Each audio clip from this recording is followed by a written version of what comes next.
You're listening to the Hour of History podcast with your host Stephen Ballman and producer James Orwell. Your Hour of History begins right now.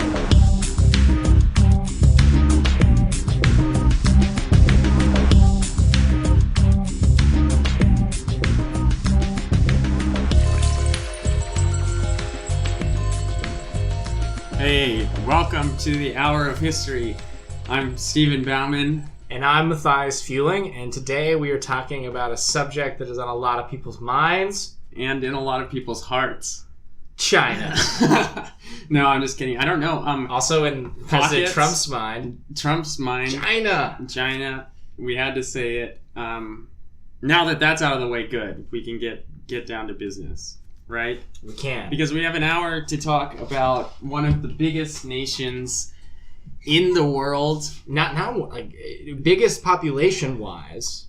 Or is India a little bit more populous? Or are they like it's China. China has the most population. But everyone always says, "Oh, India's going to catch them." Imagine a India without partition. Though we're talking. That's true. With Bangladesh, India, Pakistan, Bangladesh would be the world's most populous. But it wasn't to be. China is the most populous country. Territory-wise, it's what? Third?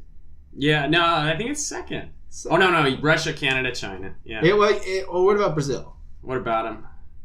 No one ever thinks about South America, but it's so important. But it's big. Well, like, okay, so big countries, right? America, Canada, Russia, China, Brazil. It's got to be Australia. Australia's pretty popular. So those are like the six probably biggest countries. Anyways. China, only Russia has more neighbors than China. Oh. I think Russia has like 13 neighbors. And China has just one fewer. I remember because this was a huge debate in one of my undergrad courses where a kid challenged the professor and was like, "No, I think China has more." And you had to separately get out a map and yeah. So anyway, I know. Anyways, all of which is to say, China is very large, both land and population wise, and not just for that reason. It is probably the most important nation in the world. Maybe even more important than the United States right now. Absolutely. In terms of the future of the planet. It is, yeah. And you think about how not just how many people they have, but also the growing economic influence and economic power. And that hasn't always been the case for this country, the People's Republic of China. So maybe we should start from... there was a China before the People's Republic of China. In 1911, the Republic of China was founded, Sun Yat-sen, and but it was never going to last. It was a warlords, a loose organization, and sort of how we talked about with Russia, just peasants, illiterate peasants everywhere. Hundreds of millions of illiterate peasants. Really, really quite mind-boggling. But also, we should mention that China, as we think of it, is quite new. The idea that there is like a territorial part of the world is China is pretty new. Because what was there before the Republic of China? For like thousands of years. Dynasties with shifting borders. And that's the thing about the Republic is even after the Republic of China is established, the borders aren't really established. In Manchuria, it's invaded by Japan. Is it the Soviet Union? Is it Russia? Yeah. Is it Japanese? Is it Korean? Who knows? And not to mention, and interestingly, the first flag of the Republic of China has 5 distinct colors, and each of those 5 colors is supposed to represent the different ethnicities of China, and sort of like saying that there was going to be an equality within the Republic, but in reality that's never been the case. The Han Chinese far outnumber. So this is important, right? Because when we think of China and we look at people and they're like, "Oh, he looks Chinese," this does not in any way correspond. Are those your friends who say that? hypothetical friends, right? But this is like in no way corresponds to the actual state of China as a nation. China was very much a state of flux for a long time, right? What we think of now as China was just the location of various empires that we in the West call the Chinese empires. And yet these empires weren't just quote-unquote Chinese people, because who are the quote-unquote Chinese people today? Right. They are Han. They are Han Chinese, and yet China is an enormous multi-ethnic society. Right, and it's multi-ethnic, multilingual, you know, and it was sort of the same thing. We mentioned it a little bit with Russia, where they're invited to these giant Communist Party meetings to wear traditional garb that is decided for them by the Han Chinese. But this is important because we have a very monolithic conception of China here in the United States, right? We think like China, we're like, oh yeah, everyone looks the same, everybody is Chinese, you know, everybody, you know, eats the same food, right? Well, I'm saying like the very stereotypical kind of American view is like China is a monolithic, homogenous society, and that is in actually no way the case. And in fact, even just walking down the street in Chinatown, Philadelphia, you can hear many different languages. You'll hear Cantonese, you'll hear Mandarin. Well, we should say is that this is also Chinese. The language itself isn't monolithic, because what are the divisions? There is no as you Chinese. There's numerous. But what are the differences? So there's Cantonese and Mandarin. But so Cantonese and Mandarin are not transparent language. Like, so if you were speaking to me in Cantonese and I was speaking to you in Mandarin, we would not understand. Is there like an equivalent, like English versus German type of differentiation? Yeah, so they're the same language family, but they're not. Yeah, you. So just like in my eyes, right? I would just say, oh, they're both like Chinese characters. But not the case. Maybe in the same way someone from China who didn't know any other language, say someone who spoke Mandarin, knew Mandarin, would look at German and English and say, well, they're both using the Latin alphabet, so what's the difference? Right, and that's where China also gets even a little bit more complicated, is because Mao Zedong, the first leader of the People's Republic of China, he decided to reform all the characters to help the peasants learn, to make the peasants literate. So he had these massive population of illiterate peasants, and he said, okay, we're going to develop simplified Chinese. And so he and the Communist Party took thousands of Chinese characters and they simplified them. Just made them easier to learn. But the problem is there's still millions of Chinese in Taiwan, which calls itself the Republic of China, and Hong Kong, which at the time was a British colony, Macau, which at the time was a Portuguese colony. Emigres, Chinese communities in the United States, Chinese communities everywhere around the world. They decided to stick with the old characters. So the Chinese that is spoken in America oftentimes is different from the Chinese, Mandarin Chinese, I should say, spoken in mainland China. Yeah, and now you hear more and more Mandarin coming to America as more Chinese begin to travel, and these are mainland Chinese, begin to travel and come to the United States. But back when the Chinatowns were established, and you think of like Chinatown, San Francisco, we're talking Cantonese-speaking communities that came from immigration from southern China, where the Republic was founded. Okay, so what would we call... So it's Mandarin Chinese that Mao simplified. Yeah. So what do we call Mandarin pre-Mao? Well, do you call it like High Mandarin? No. Well, see, Mandarin or Cantonese are both written with the same Chinese characters. Oh. So they would see the character for anything, and it would just be a different word. But what do you call like the language before Mao? Like, is there a specific word to differentiate Chinese pre and post Mao? The simplification of the language? Well, just simplified Chinese and traditional Chinese. And traditional Chinese. Oh, and that's just in reference to the characters, not the actual language. So that's just the writing system. Which is like only the beginning of this. Well, which is to say, China is much more complex than is commonly thought. And the reforms of the Communist Party make it even more complex, and even though they're simplifying, it changes, it puts China on sort of a divergent path that changes the culture, as any government does. Yeah. So where is Cantonese spoken then in China? In southern China. So why is it spoken there? Like, when did they split? I'm really fascinated. Yeah, that's a good question. Because this is something because I know people like saying, well, I know Chinese, and then they almost always mean they know Mandarin. Right. But if occasionally you run into someone who knows Cantonese, I'm always wondering, like, yeah, how did this happen? Well, it just sort of like any language happens, right? The local language sort of takes over under the imperial different Chinese Empire. Right, but we need to remember that imperial leaders were mostly Manchu, so they're speaking Manchurian, different language. And the Manchurian is a different thing. Totally different language. It has a different script. Yeah. See, this is all to show, right? China is not monolithic. It's not homogenous. Right, and it's not even. We think the United States is different with the South and the East and the West Coast.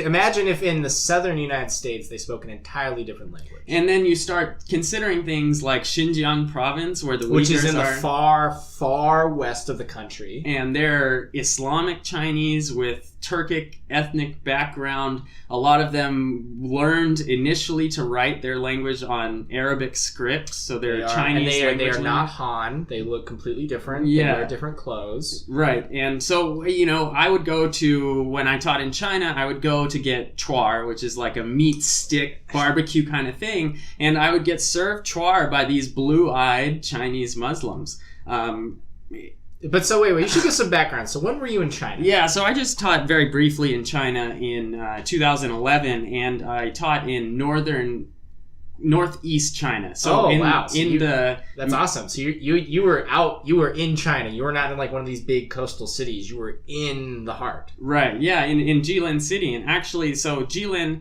and the northern city above it, Changchun, which is like really the Detroit of China. It's the auto manufacturing center, and it's a small town of 10 million people. I know, like, who's heard of this place? But Jilin is just sort of a perfect case for China because it's there when the Japanese take over Manchuria. So it's the capital of Manchukuo, so the puppet state of the Japanese Empire. Okay. So there's a heavily Japanese influence. Japan starts setting settlers there to farm around Jilin. There's Manchurian remnants from previous dynasties up north. There's also Koreans. So Kim Il-sung, the first dictator of North Korea, actually goes to middle school in Jilin City. Which all is a way of saying China has these boundaries that are constantly being crossed from the north, from Russia, from the south, from China, from Japan. It's true. And the northern border is usually considered the Amur River or Amur River? Mm-hmm. Yeah. Yeah, which is sort of like, right, it's so far in like the heart of Eurasia that most Americans don't even think about it. Don't even consider it. But these are very important, as you were saying, right? There's a city of 10 million people in China that no one's heard of. Whereas like if there's a city of 10 million in America, everybody knows about it, right? Brooklyn, it's Brooklyn. It's LA. New York City. It's New York City. It's Atlanta, right? It's mind-boggling. But the thing is, there's dozens of cities like that all across China that we just have no idea because they're in the heart of China, and millions of people live in these cities. Right, and it's important that we at least consider that those cities are out there, so we can understand that China isn't. It's not the peasants that that were kind of like romanced in Pearl Buck's The Good Earth, which is a great novel. It is a great novel, and Pearl Buck is an incredible, crazy life story. Incredible life story. But it's not all Chinese peasants with what's the name of the conical hats. With the conical hats. No, it's not that, and it's not also the flashy like coastal Chinese nouveau riche who are sort of buying up mansions in Los Angeles.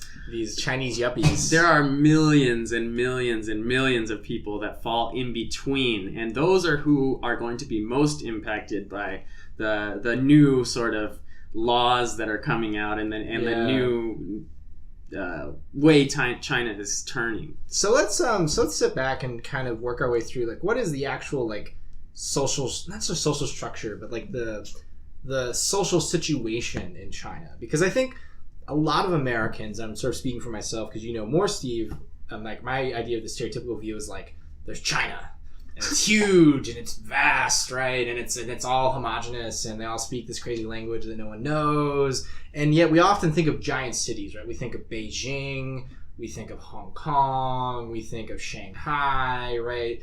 We think of like these giant, like 20 million people, right? We think of these, like China has become very synonymous with just massive urban centers. But that's not true. My understanding is that it's actually, there's like the eastern seaboard is where these giant population clusters are. But then as you move inland, very quickly China opens up into hugely rural areas interspersed with like a casual city of 10 million people in like a regional center. And that the real dynamic of the country is located much further inland, where the coastal cities are sort of like the LAs and the New York Cities, but as the same as in the United States, LA and New York City are not the sum total of the country.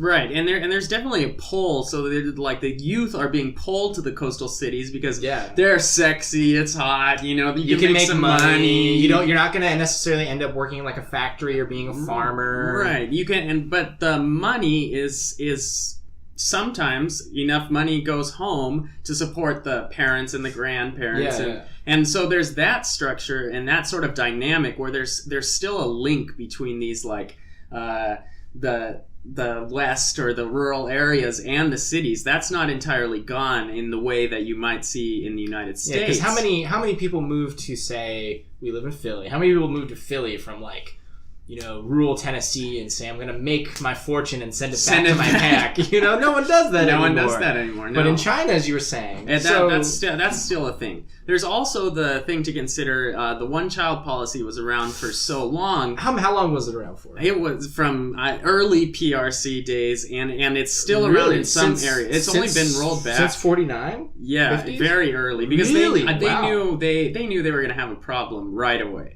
With the simple equation of mouths to feed versus production, it just was not sustainable, and that's something China struggled with. And this is before Green Revolution, all these kind of things happened.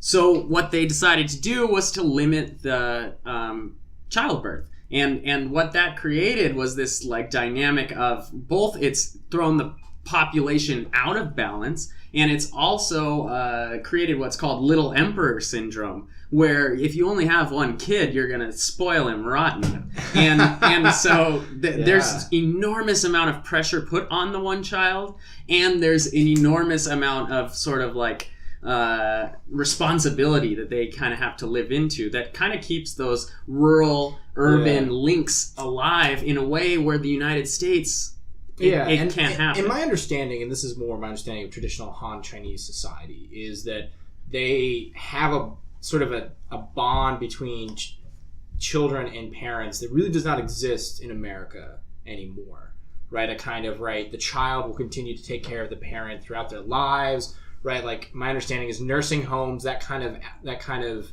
phenomenon really does not exist in China. Because, you're supposed to take your parents into your home, you take care of your parents, right? There's this kind of nature of the bond is just very different. Yeah.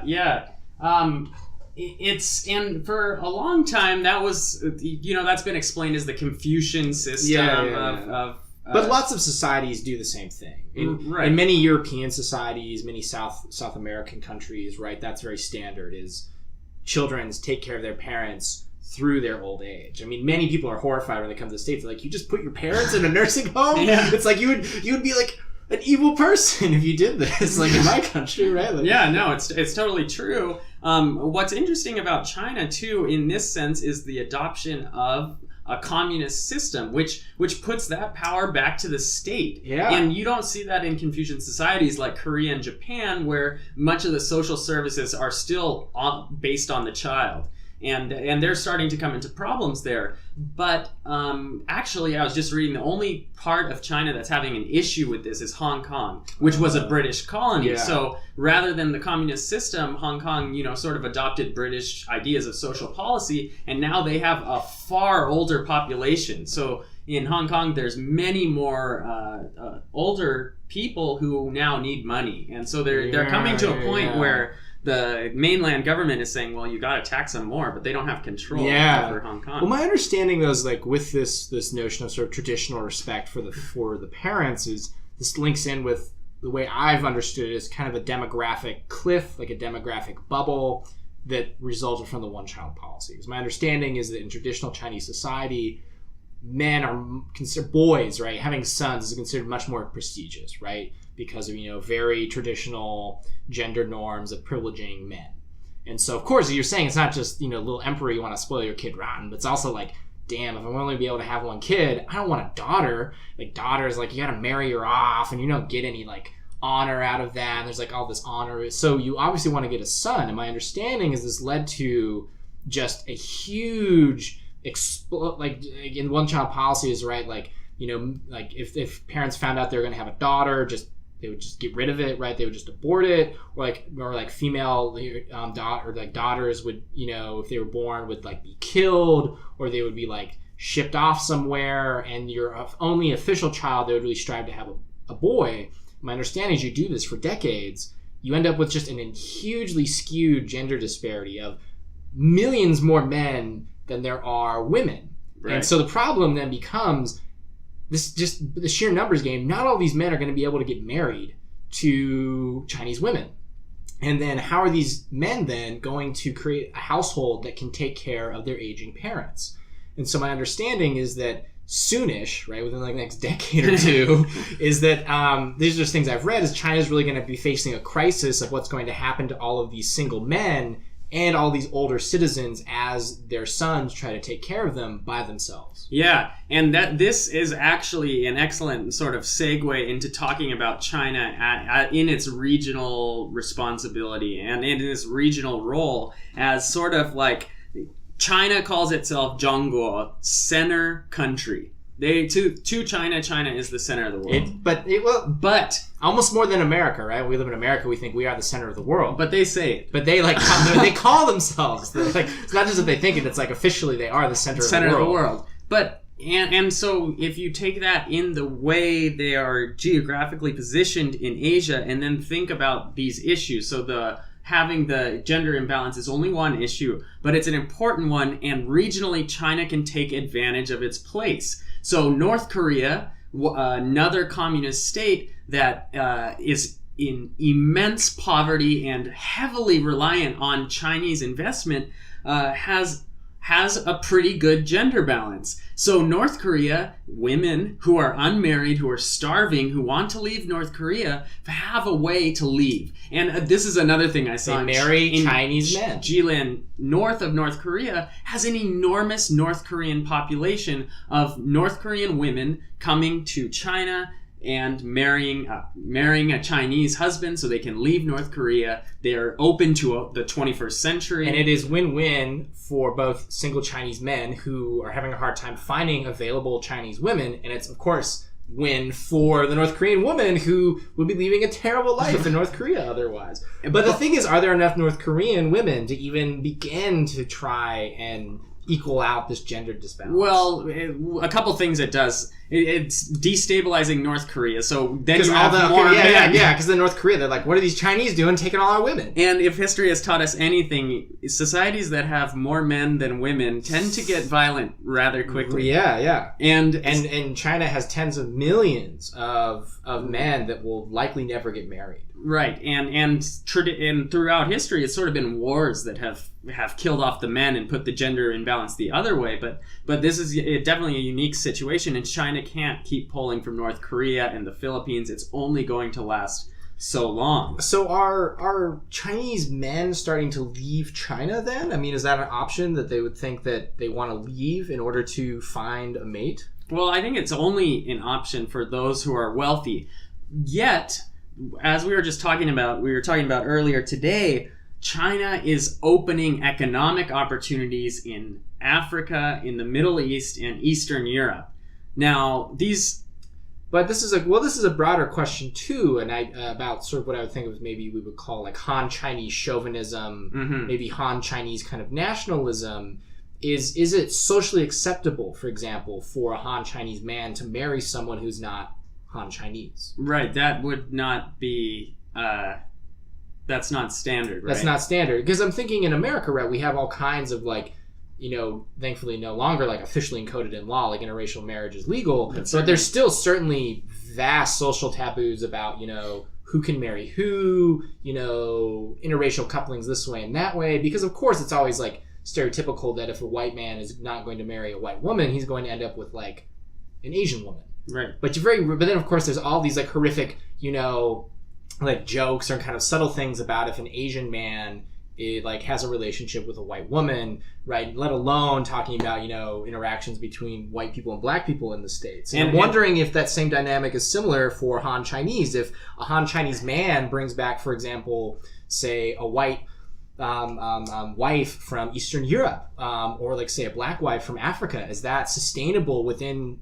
Chinese society right now? Yeah, and that's amazing. Like you've sort of pinpointed how like in America it's it's an issue, and in China it's amplified like times. So it's even worse. It's in China. Way worse. Yeah, because the concept of nation and the concept of being Chinese is it's not something like the United States where you can just immigrate to the United States and follow the right channels, or even not sometimes, and become an American eventually. There's no concept of... Because to be in China, my understanding is you need to be... Chinese, which usually means Han, right? It usually means Han, even though we've said, right, China is a vastly multi-ethnic society. This also leads to what we in the States think of as like racism. Yes. China is actually a very racist society in terms of privileging the Han over lots of other people. And you can talk about that privileging in terms of language of education for Tibetans being taught Mandarin, and there's certainly an argument that it's economically more viable for them to learn Mandarin in primary school.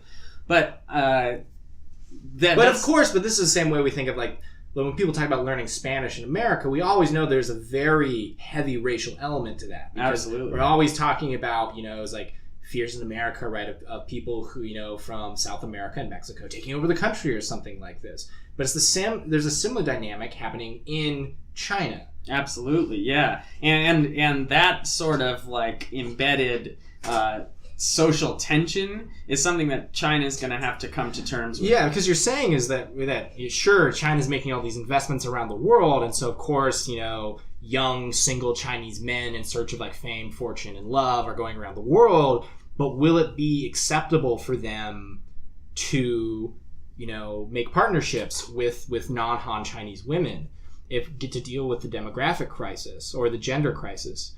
And so then the question is, do all these Chinese men, if they do end up forming partnerships and relationships with non-Han Chinese women, do they just leave China? Do they just like never go back to China? Which is something like, are we going to see a massive diaspora, for lack of a better word, of Han Chinese men out of China just to make it? Right. And there's... or if they go back to China, will that change Chinese society?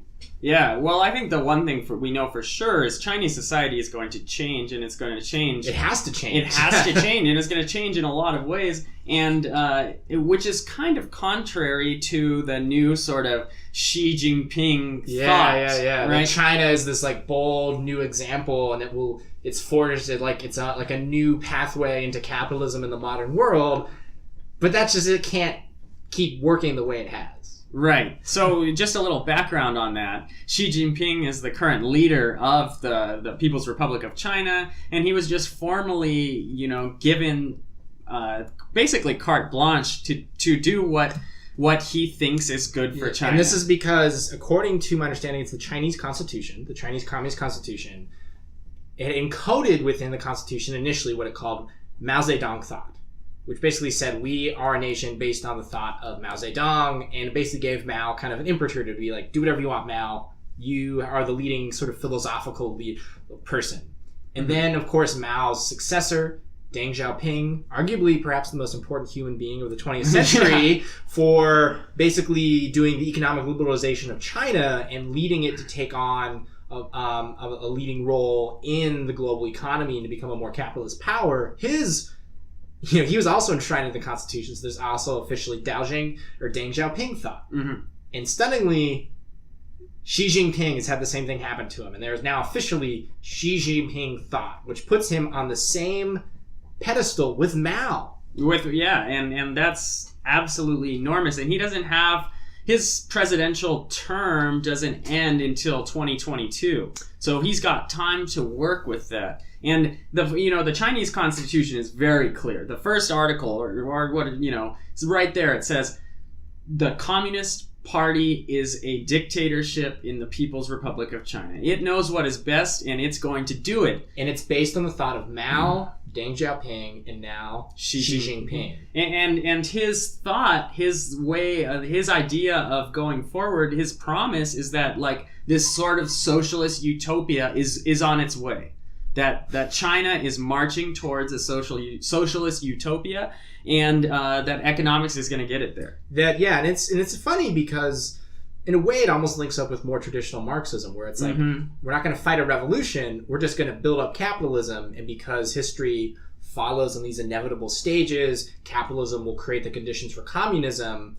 Almost this kind of like, I don't know if you've ever heard of this theory called accelerationism. If you just like hyperdrive capitalism, you'll get communism faster. And it almost seems as if China has taken that route to, well, we're just going to full-throatedly embrace capitalism, all the while telling people that eventually this will lead to communism. Right. And if you talk to Chinese people, they will say, communism, we just aren't there yet. It's on its way. It's coming. Yeah. It's a point that we just have not quite arrived to. Which is something it's hard for a lot of Americans because we look, or even analysts of China, because they say like, how can they really believe in communism, right? Like, what do you mean? They're like a totally capitalist country. And yet, if you go and talk to them, they think that what they're doing is totally in line with communism. Right, and so that will be something to keep in mind, and especially with these sort of social imbalances. But another thing to keep in mind too is the militarization and sort of the regional challenges. Like talking about if a World War III type situation would happen, and a lot of people tend to look at North Korea because North Korea has the missiles and the saber rattling, and they're doing crazy people, right? Yeah. But not a lot of people talk about the South China Sea. So where China is reclaiming land, China is building bases and challenging all the regional powers. So China's challenging the Philippines, Vietnam, Taiwan, India, Japan, even Russia to a degree, Mongolia. And then, of course, we forget that China does border Afghanistan. It borders, these Central Asian Pakistan, states. India, Pakistan. Yeah. So those are all points of tension that could really explode that are not on the forefront.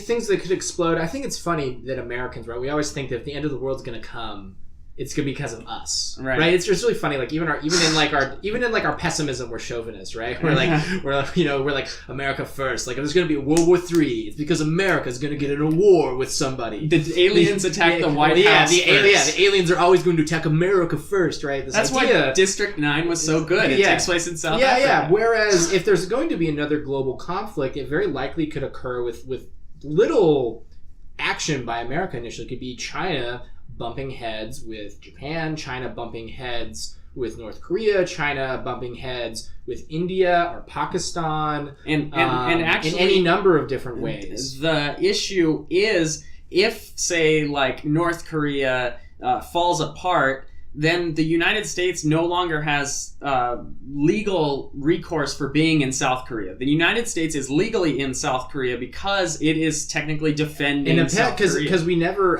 technically. Peace was never officially declared in the Korean War. Right. And so technically, like on paper, America and South Korea are still at war with North Korea. Which gives us justification for being there. But should North Korea collapse peacefully in some way and China and South Korea agree to set up a new, sort of inter-period state, a new North Korea, the U.S. would have no reason to be in South Korea, and China would probably challenge that. In a different situation, say China and Vietnam start fighting in the South China Sea and Taiwan gets involved, or China and Taiwan start fighting, then the question becomes, does the USA involve itself? And that's where the sort of turn to a world conflict And this is begin. Also something, as my understanding, is that Taiwan still claims to be the rightful government of China. Right. And we still, on paper, support Taiwan. Or has that had changed? Or do we recognize the PRC as the official Chinese government? Yeah, I'm not quite sure. We recognize the PRC as the government of China, and the United Nations has done since the 70s. Yeah. In fact, I think the only state that represents the Republic of China as the rightful government of China is the Vatican City. Oh, wow. Because, the Vatican City got into the whole But we're still allied with Taiwan. Yes, but we support Taiwan with weapons. We support Taiwan. Yeah. Almost, and so to give a little background to this, there's so Imperial China breaks down in 1912, and then what comes to power is the Kuomintang, which is sort of like a nationalist party claiming that they're going to modernize China. They're going to kind of organize it along sort of semi-socialist lines and modernize it and create a modern state that will regain the glory of old imperial China, and they're going to kick out, all these degenerate, ugly European imperialists, and they're going to, for lack of a better word or term, make China great again. Well, there's another party at work, aka the Communist Party, which is established in the early 1920s, like 1921-22. Mao Zedong joins when he's a young guy studying, I think in Beijing. He opens a branch of the Communist Party. And very quickly, right, you see political conflict occur between the Kuomintang, which claims to be the rightful government and is leader over what is then officially the Republic of China, and the communists who say, no, we want to get rid of this Republic of China business and like create a communist state. And basically they break down into a civil war. Well, before that, the Japanese invade. Well, okay. And then, of course, yeah, their friendly neighbors to the east, Japan, right, going through sort of its own version of fascism, decides it wants to create kind of a regional empire. They invade Manchuria, which freaks everybody out. And so the communists and the Kuomintang kind of get along. They still fight. It's like a really weird, low-level kind of civil war situation. And then, what is it, 1937 that the Japanese invade mainland China? Yeah. And then the Japanese invade mainland China.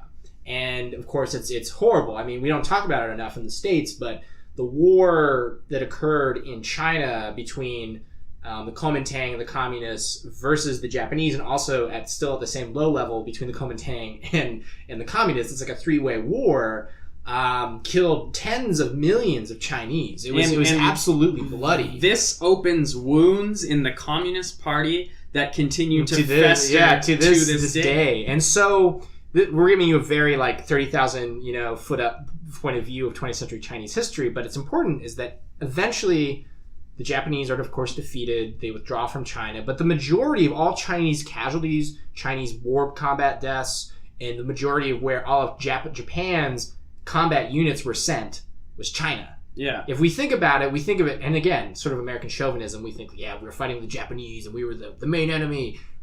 In the eyes of the Japanese, their main enemy was China, not the United States. And the reason they even bombed Pearl Harbor is because they were thinking of it as just a contingency, just in case America got involved. The whole focus of Japan's efforts in World War II was focused on China. And the thing is, like, this is classic sort of communism rising against anti-imperial forces. Yeah. So they see Japan, which is rightfully so. Japan is an empire invading, trying to colonize. They colonized Manchukuo, Manchuria. Because they want to establish a Japanese empire in China. Right. And China has been watching Korea for the last 30 years at this point, and Japan has colonized Korea, has banned the Korean language, has made all Koreans adopt Japanese names, China is very afraid of this. And so that's sort of the bedrock of that communist resistance. Yeah. And so communism gets a lot of its initial kind of what we think of legitimacy from basically the broad scale Chinese population, because before it's a really radical party, really only among like students and the literate, right? The vast majority of the population is just like a Chinese population is just sort of like trying to live their lives and grow enough rice to survive from one day to the next. It's during the fight against Japan that the communists are seen as like this noble fighting force, So really they get legitimacy not by being communist, but by being seen as like anti-imperialists against the Japanese. Right, and when it lapses into civil war, in fact... it lapses right after, basically there's like no end, right? Right after the Japanese withdraw from China, the Kuomintang and the communists now realize, all right, now it's time for the final power struggle for who's going to rule China. And so we can think of World War II as like really just one portion of a broader civil war that's going on within China itself. Absolutely. And the Chinese battles between these like sort of loosely affiliated Kuomintang who have like warlords in each city, these very powerful business people and military veterans of the war are very loosely associated, a lot of powerful personalities, and the communists are kind of relegated to the outskirts. But this is where Mao begins his long march. He goes through the mountains, he goes through western China, and he encounters these illiterate peasants. And if you study the ways of revolution, talking to peasants, convincing them of the horrors that they've seen. And these are raw horrors. So these communist fighters had fought against the Japanese. So these stories were probably real and vivid. And the wounds were there, the battles were there, and the peasants were not doing well. The peasants couldn't read. The peasants had very little understanding. And the thing is also we should remember is that the broader Chinese population, though, still remembered the glory days, right? When they used to be an empire. And of course, as we were talking earlier, kind of this like Han Chinese kind of chauvinism that we are the middle kingdom, we're the central country, right? We are the best people and we were the best empire. and how low have we fallen. And so when the communists during the Civil War go around, they really talk up that they're going to reclaim the glory of old China. China for the Chinese. And it really, really gains them a lot of support. And so the Kuomintang and the Chinese communists fight a really brutal civil war, officially a civil war, when effectively they've been fighting each other for like over 20 years at this point. Chinese communists finally win in 1949, but where does the surviving Kuomintang leadership go? Yeah, long story short, and as they go to a neighboring island off the shore of China, Taiwan, which had been a former Japanese colony, which had its own indigenous population. But the Kuomintang goes and takes along with it its loyal allies, as well as China's finest art. So if you ever want to see ancient Chinese art, you should go to Taiwan, not Beijing, because the Kuomintang took that too. Yeah, and then the Kuomintang in Taiwan claim that they are the Republic of China, and they are the rightful government. And the United Nations says, all right. And they claim that one day they will go back to mainland China and take what is rightfully theirs. And the United States initially backs the United States agrees, Britain agrees, France agrees, and the Republic of China gets the seat at the United Nations. Which is, when you think of it, like, Taiwan is tiny compared to all of mainland China. And what this also sets off throughout the world, and you read these speeches, Ernesto Guevara, when he gives a speech to the United Nations, he says, recognize the People's Republic of China. This is in 1964. He's asking the United Nations to actually recognize People's Republic of China, so mainland China, as China. Yeah, and so it's really wild because this becomes a major issue in the Cold War is, do you or do you not recognize the People's Republic of China, the communist government? Eventually, everybody does go around to doing that because they realize, like, we can't keep supporting this tiny island when, like, on the mainland, it's like the largest country population-wise, and there's just, like, no way you can ignore it geopolitically. So eventually, every country just sort of, like, by the sheer geopolitical fact of its existence is forced to recognize the People's Republic of China as the real Chinese government, but it takes a few decades. Yeah, and not to mention a few wars and a few wars. And so that's where Taiwan is in this weird situation where you're saying only Vatican City officially recognizes it anymore, but America is still Taiwan's main ally, where we say that the People's Republic of China is the official government of China, but we give money and weapons to Taiwan. And this thing that happened with Trump earlier this year, right, is that, you know, the American president is never, like, supposed to just, like, casually ring up the Taiwanese government because that's seen by the PRC as giving legitimacy to Taiwan. And of course the PRC claims that Taiwan is illegitimate, that one day Taiwan will be theirs again, and the PRC claims that Taiwan is actually part of their jurisdiction. Even at the Olympics, Taiwan has to compete as Chinese Taipei. Yeah, and so it's just this really crazy geopolitical situation. And the Chinese mainland, right, the PRC is very patient, right? They're saying, like, one day we will get Taiwan back. And so that's a point of conflict. And then you also take into effect Taiwan has good relations with us. Taiwan also operates, its presidential palace is the colonial building of Imperial Japan. And so Taiwan has no ill will, which is very strange for a former colony. Korea has enormous animosity, both north and south, towards Japan after the colonialism. China has huge animosity to Japan. Enormous animosity. You look at African nations, Latin American nations, there's uneasy relationships. Yet, because Taiwan is in such a poor position itself in terms of independence, it appeals even to the Japanese, and it respects the Japanese, and it expects the Japanese to defend it, because Taiwan knows if a conflict should happen between them and mainland China, they would call upon the Japanese, they would call upon the Americans. Yeah, and so it's a very troubled geopolitical relationship, to put it mildly. Right. But to go back to sort of our main historical story here, so you're like, what happens to China after they win the Civil War, but no country in the world recognizes them except for the Soviet Union? They're isolated.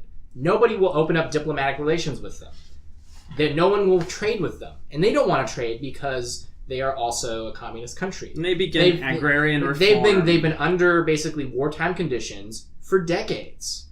Tens of millions of their population are destroyed. But that doesn't stop Mao. No, and Mao begins his whole reform agenda, and this is where in the 50s and most extremely in the 60s, right, with his great leap forward and the Cultural Revolution. Yeah, and you know he starts he ushers in this era of famine. He talks about the 4, sort of curses on Chinese agriculture, and he implores the peasants to kill all the sparrows. But the problem is the sparrows eat the crickets, and then so there's a lot of crickets. So then they kill all the crickets. But the problem is the crickets, So he creates this ecological nightmare that results in famine and millions of deaths. At least, so Mao comes into power. They're dealing with just like the after effects of like decades-long war for like about a decade. And then finally Mao gets down to business in the latter half of the 50s when he says, all right, damn it, we need to create communism. So what do? They look to the Soviet Union, which is like their main model at the time, and they say, well, we're going to do what Stalin did. Stalin collectivized agriculture and killed the wealthy peasants. So Mao and the leadership say, we'll just do the same thing. And so in 1958, they institute the Great Leap Forward, which is meant to be this giant economic restructuring program across all of China that will create true conditions for communism, largely based on collectivizing agriculture. And as Steve said, does not go well. as it did in the Soviet Union. Yeah. But even worse than in the Soviet Union. Yeah. What is it? Like bare minimum 15 million people starved to death. At the very least. That's what the Chinese government officially says. We have and no idea. You can't get the Chinese government to admit to any atrocity committed by it without pulling teeth. So if the Chinese government itself is like, 15 million people died, way more people died. So what? I think it's the highest I've heard is like 50 million. Yeah, I've heard up to 60. I've heard up to 60. Yeah. And so the problem is, and I think for a lot of historians, we may never know how many people starved to death. Number one, because a lot of these people are poor, illiterate peasants. They don't have birth certificates. There's not there's not really any remaining infrastructure. There's no like records of these people due to the wars that were fought before. And then of course the restructuring of society under the communists. And then of course the communist government has absolutely zero incentive to like investigate this and to like preserve records of it. And there's no Time magazine walking around. And also because, as we said earlier, because no one has diplomatic relations with China, China is a closed society. China effectively, up until the normalizations with the United States in the early 70s under Nixon, China for about 25 years is completely isolated from the outside world. Its borders are closed. You can't get in, you can't get out.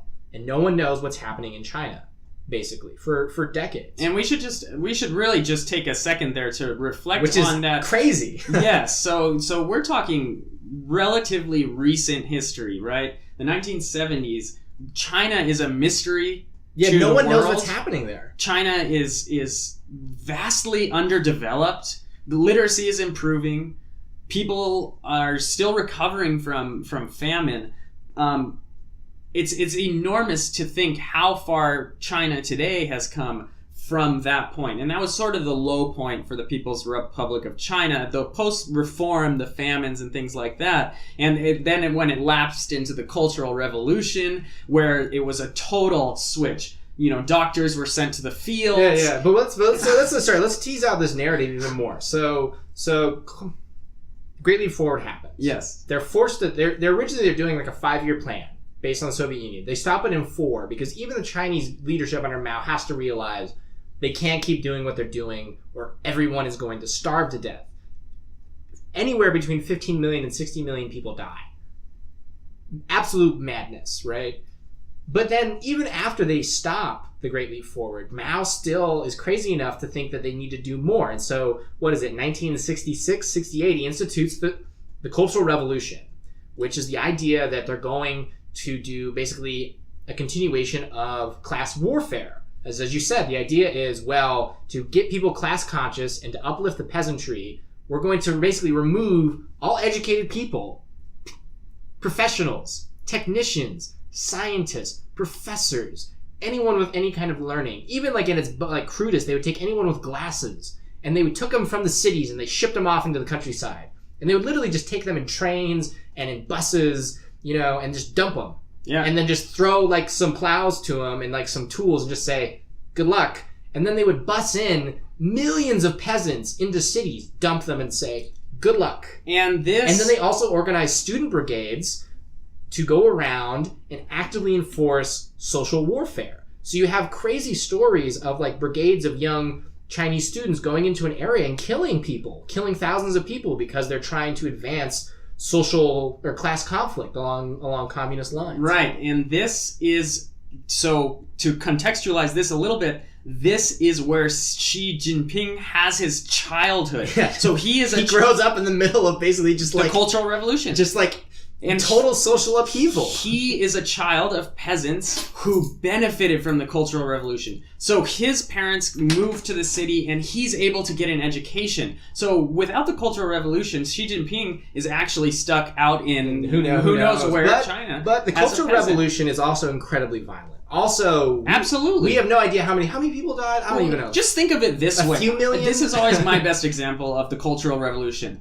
You have a pregnant wife, and it's time to have a baby. Let's take her to the hospital. Okay, who's going to give birth to the baby? The wife gives birth, but who's going to deliver it? Well, doctors have all been sent to the fields, but we have Mao's Red Guard. So a bunch of basically radical communists who are, between the age of 10 and 20, who know Chairman Mao quotations but know very little about delivering babies, are there to help. Yeah. So you have to give birth, no idea of sanitation, nothing like that. And so it's not that it's even explicitly violent, but just like the violence that occurs from the social upheaval is massive. Massive. But then, which makes the stunning rise of China even more stunning. Even more amazing. You have a society that basically loses tens of millions of people starting from 1912 until the death of Mao in 1976. I mean, probably 100 million people die prematurely. Bare minimum. Bare minimum. I mean, we're talking about a society that lived through at least 2 or 3 decades of continuous warfare, invasion, civil war, and then massive famine, right?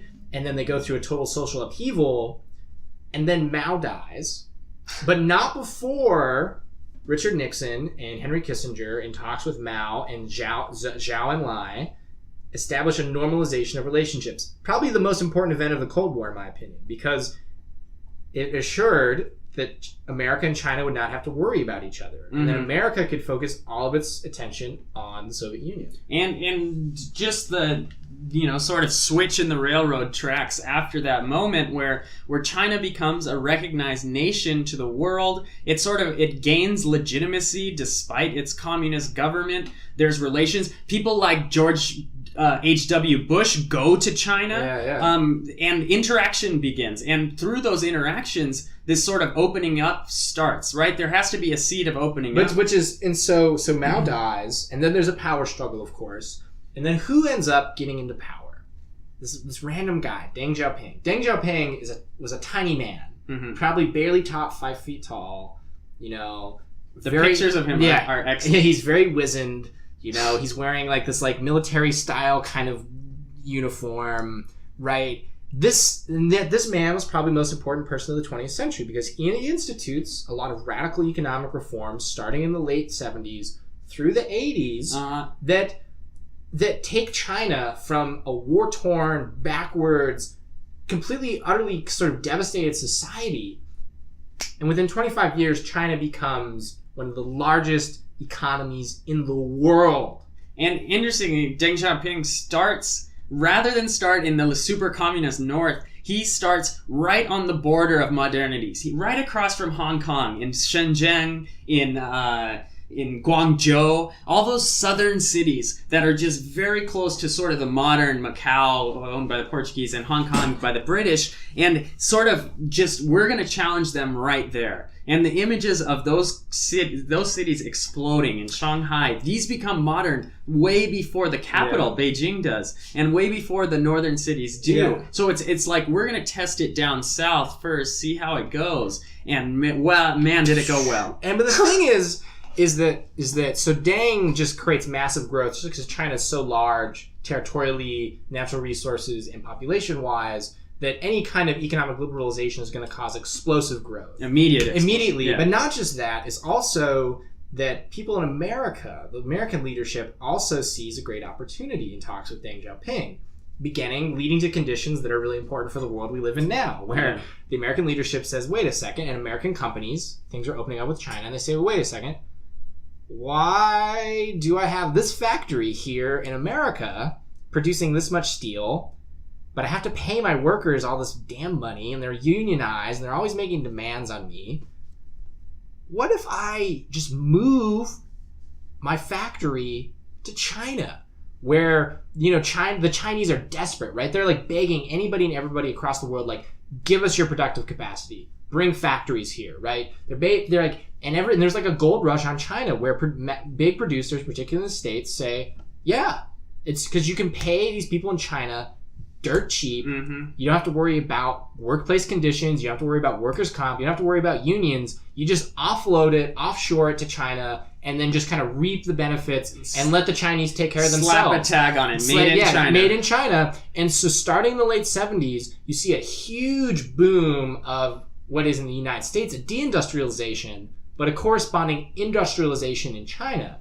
And of course, when that happens, people who own factories, they also tend to own a shitload of stock, gain a lot of money. What do? They start investing in it, helping to fuel, under Reagan, the stock market boom that just explodes, right? Like we think of like these movies like, was it Wall Street? Like, greed is good. But the thing is, that can only is possible. This huge boom in finance is only possible because these people are making money off of the productive capacity that's being moved out of the United States to China. And there had been, you know, the boom of the Asian tigers. So like South Korea and Singapore had already had enormous economic growth. So the world knew about that. And the world had seen places like South Korea modernize rapidly. But China is such an amazingly different scale that it both, of course, people were excited and riding the economic wave of China to their own economic success. But at the same time, they were frightened. Can this nation keep up this extreme growth? Japan had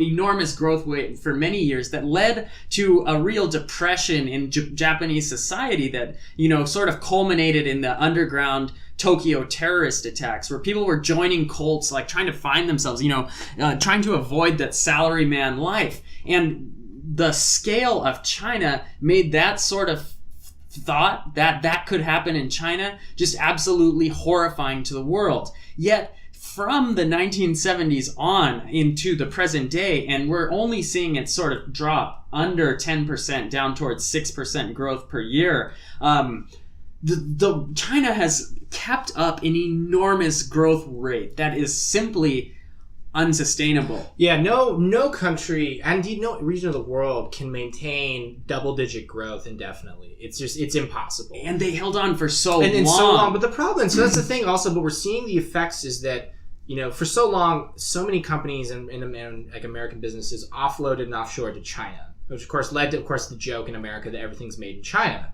Because effectively, it was. But again, we're seeing under basically economic nationalists, kind of racial nationalists, make America great again, folks. Donald Trump, like these trade deals, right? People around the world are starting to be a little skeptical that offloading things to China, investing in China, is good for them anymore. It's good for the nation, or is it really just good for China? Right. But then we're also seeing China running into the problem of, is its growth sustainable given this demographic and gender sort of bubble that it's about to hit exponentially right now? The question of, how's it going to produce more workers? The question also is environmental effects. This kind of rapid industrialization resulted in just unimaginable levels of pollution in the Chinese countryside, and a lot of Chinese and also cities. under the communists, because they didn't give a damn about the environment, and so those effects are going to hit them very quickly.